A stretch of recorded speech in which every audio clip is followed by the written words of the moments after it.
ಪಟ್ಟಣದ ಸುಂದರಯ್ಯ ಭವನ ಸಭಾಂಗಣದಲ್ಲಿ ಆಯೋಜಿಸಲಾಗಿದ್ದ ಪತ್ರಿಕಾಗೋಷ್ಠಿಯಲ್ಲಿ ಮಾತನಾಡಿದ ಅವರು, ಕರ್ನಾಟಕ ಪ್ರಾಂತ ರೈತ ಸಂಘ, ಅವಿಭಜಿತ ಕೋಲಾರ ಹಾಗೂ ಚಿಕ್ಕಬಳ್ಳಾಪುರ ಜಿಲ್ಲೆಯಲ್ಲಿ ಕಳೆದ 6 ದಶಕಗಳಿಂದ ಜೋಡಿ ಇನಾಮತಿ ರದ್ದತಿಗಾಗಿ ಉಳುವವನಿಗೆ ಭೂಮಿ ಸಿಗಬೇಕು, ಕೃಷಿ ಕೂಲಿಕಾರರಿಗೆ ಸರ್ಕಾರಿ ಗೋಮಾಳ, ಅರಣ್ಯ ಭೂಮಿ, ಬಂಜರು ಭೂಮಿ ಮಂಜೂರು ಮಾಡಬೇಕು, ಬೆಂಗಳೂರಿನಿಂದ ಬರುವ ಭೂ ಮಾಫಿಯಾದವರಿಗೆ ಎಲ್ಲ ರೀತಿಯ ಸಹಕಾರಗಳನ್ನು ಅಧಿಕಾರಿಗಳು ನೀಡುತ್ತಾರೆ. ಆದರೆ ಇಂದು ಬಡ ಕುಟುಂಬಗಳಿಗೆ ಭೂಮಿ ಸಿಗ್ತಿಲ್ಲ. ಇದಕ್ಕೆ ಕಾರಣ ಅಧಿಕಾರಿಗಳ ಭ್ರಷ್ಟಾಚಾರ. ಇದಕ್ಕೆ ಸರ್ಕಾರಗಳು ಕಡಿವಾಣ ಹಾಕಬೇಕು. ಅದೇ ರೀತಿ ಕೃಷಿ ಮತ್ತು ಕೃಷಿ ಸಂಬಂಧಿತ ಬೆಳೆಗಳಿಗೆ ನಿಗದಿತ ಬೆಲೆ ನಿಗದಿ ಮಾಡಬೇಕು ಸೇರಿದಂತೆ ಹಲವಾರು ರೈತರ ಹಲವಾರು ಸಮಸ್ಯೆಗಳ ಬಗ್ಗೆ ಸಮ್ಮೇಳನದಲ್ಲಿ ಚರ್ಚಿಸಲಾಗುವುದು ಅಂತ ಹೇಳಿದರು.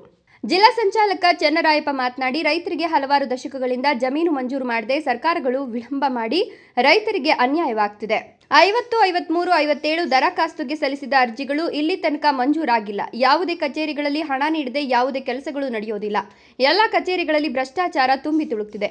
ಡಾಕ್ಟರ್ ಸ್ವಾಮಿನಾಥನ್ ವರದಿಯಂತೆ ರೈತರು ಬೆಳೆದ ಬೆಳೆಗಳಿಗೆ ಮಾರಾಟದ ಸಮಯದಲ್ಲಿ ಕನಿಷ್ಠ ಬೆಲೆ ದೊರೆಯದೆ ನಷ್ಟ ಉಂಟಾಗಿ ರೈತರು ವ್ಯವಸಾಯವನ್ನೇ ಬಿಟ್ಟು ಗ್ರಾಮಗಳನ್ನು ತೊರೆದು ನಗರಗಳಿಗೆ ವಲಸೆ ಹೋಗ್ತಿದ್ದಾರೆ. ಕನಿಷ್ಠ ಬೆಂಬಲ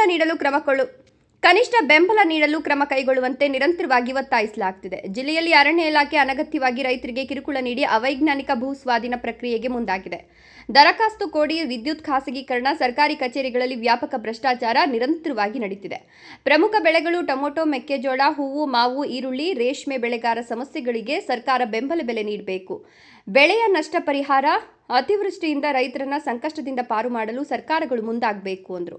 ತಾಲೂಕು ಪ್ರಧಾನ ಕಾರ್ಯದರ್ಶಿ ಡಿಟಿ ಮುನಿಸ್ವಾಮಿ ಮಾತನಾಡಿ, ಬೆಂಗಳೂರಿನ ಕೊಳಚೆ ನೀರನ್ನು ಶುದ್ಧೀಕರಣ ಮಾಡಿ ಸರಬರಾಜು ಮಾಡುವ ಬದಲು ಈ ಭಾಗಕ್ಕೆ ಗಡಿ ಭಾಗಕ್ಕೆ ಹೊಂದಿಕೊಂಡಿರುವ ಆಂಧ್ರ ಪ್ರದೇಶದಿಂದ ನಮ್ಮ ಪಾಲಿನ ಕೃಷ್ಣಾ ನದಿಯ ನೀರನ್ನು ತರಬೇಕು. ಜೊತೆಗೆ ರೈತರು ಬೆಳೆದಂತಹ ಬೆಳೆಗಳನ್ನು ಸಂಗ್ರಹಿಸಲು ಶೀತಲ ಕೇಂದ್ರಗಳನ್ನು ನಿರ್ಮಾಣ ಮಾಡಬೇಕು. ಕೃಷಿ ರಂಗ ಉಳಿಯೋದಕ್ಕಾಗಿ ಮತ್ತು ರೈತ ಕೃಷಿಕಾರರ ರಕ್ಷಣೆಗಾಗಿ ನಮ್ಮ ಸಂಘಟನೆ ಸದಾ ಕೆಲಸ ಮಾಡುತ್ತದೆ.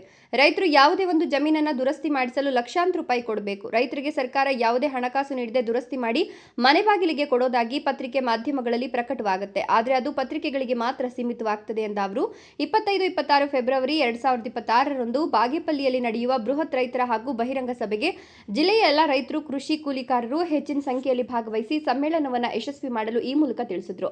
ಈ ಸಂದರ್ಭದಲ್ಲಿ ಕೆಪಿಆರ್ಎಸ್ ತಾಲೂಕು ಅಧ್ಯಕ್ಷ ಡಿಸಿ ಶ್ರೀನಿವಾಸ್, ಪ್ರಧಾನ ಕಾರ್ಯದರ್ಶಿ ಡಿಟಿ ಮುನಿಸ್ವಾಮಿ, ಸಂಘಟನಾ ಕಾರ್ಯದರ್ಶಿ ಚಂದ್ರಾಯಪ್ಪ, ಖಜಾಂಚಿ ಕೃಷ್ಣಪ್ಪ, ಸಿಪಿಎಂ ತಾಲೂಕು ಸಮಿತಿ ಸದಸ್ಯರಾದ ವಾಲ್ಮೀಕಿ ಅಶ್ವತ್ಥಪ್ಪ, ನರಸಿಂಹರೆಡ್ಡಿ, ರಘುರಾಮರೆಡ್ಡಿ, ಮುನಿ ವೆಂಕಟಪ್ಪ, ನಾಗರಾಜಪ್ಪ ಸೇರಿದಂತೆ ಇನ್ನು ಮುಂತಾದವರು ಉಪಸ್ಥಿತರಿದ್ದರು. ಸುಬ್ಬು, ಭಾಗ್ಯನಗರ, ರಾಯಲ್ಸ್ ಕನ್ನಡ.